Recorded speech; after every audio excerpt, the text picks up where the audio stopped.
Spam filters are getting pretty good. They catch most scams and phishing attempts. What's a scammer to do? Well, they found some pretty good ways to get past spam filters using legitimate mail. We're going to talk about how they do that. Welcome to Tech Topics brought to you by Cybervenger. We help keep small businesses stay protected and compliant with cutting-edge cybersecurity and IT solutions. All right. So there's a couple different things that I've seen recently that the bad guys are doing to get around good spam filters. So even if you have a spam filter, maybe you've been kind of spoiled because it catches all kinds of junk, you never see it. You still have to be on the lookout for bad mail sneaking through. It's still fairly easy to fake the from address. So just because it comes from somebody doesn't mean it's actually from them. First of all, that account may have been compromised. That's pretty common. But it also may be coming from a legitimate source that itself is being abused in some way. So we'll talk about that. Let's look down here real quick. Now, if you see, we've got an email, and it is from service@paypal.com. Okay, well, that looks legitimate, right? And it's a reminder to pay a bill that we got. And if we're using PayPal, pay bills, and we're used to this, so we might be tempted to go ahead and pay this. And you're thinking, okay, this is a cyber vendor security video. There's probably all kinds of links in here that's showing this is not a legitimate email. Well, you would be wrong. Other than the two address being wrong, I'm not entirely sure how that works. Maybe this may be a contact record at some tenant that's being forwarded here. Um, Not entirely sure why that is. This is not my customer's domain. Nothing to do with that. So I'm not quite sure that as you can see that again here, that's another tip off that this is part of the scam. And maybe if you folks could put in the comments if you have an idea why this got put in here instead of their own name.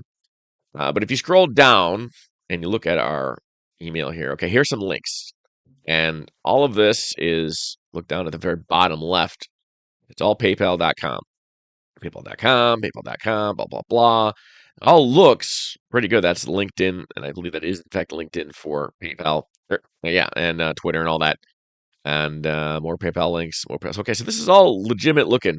Now let's look at the pay button. Now, you're probably thinking, okay, this pay button is where the scam is, right? No, that's PayPal. Huh. So what's actually going on here is not even a hack. It is just a good old-fashioned fraud. What they are doing is they're getting a PayPal account and they're just sending a bunch of invoices to people.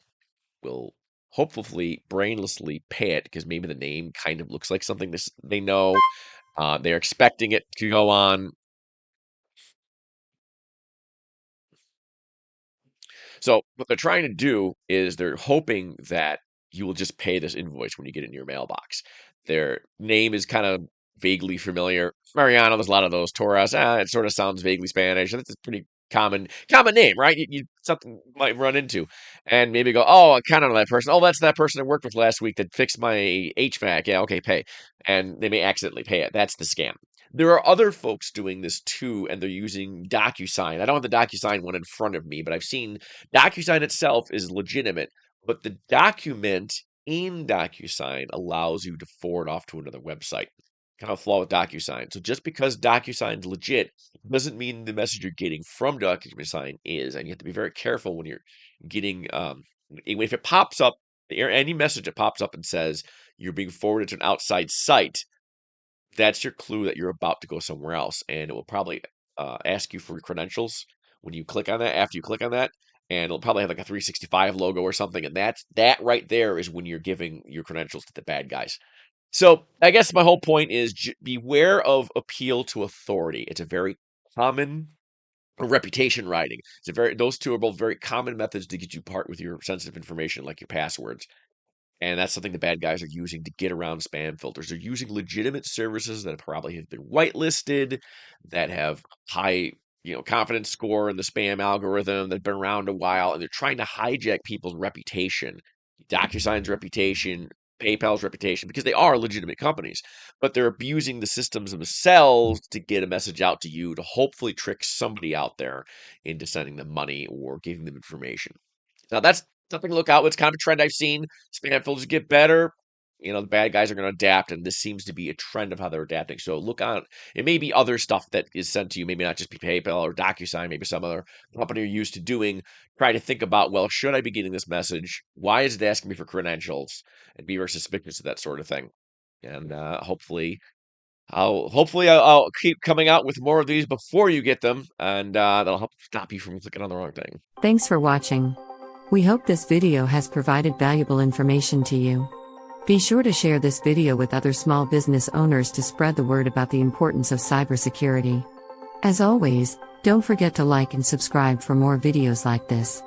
If you want more information about cybersecurity, visit us at www.cybervenger.com.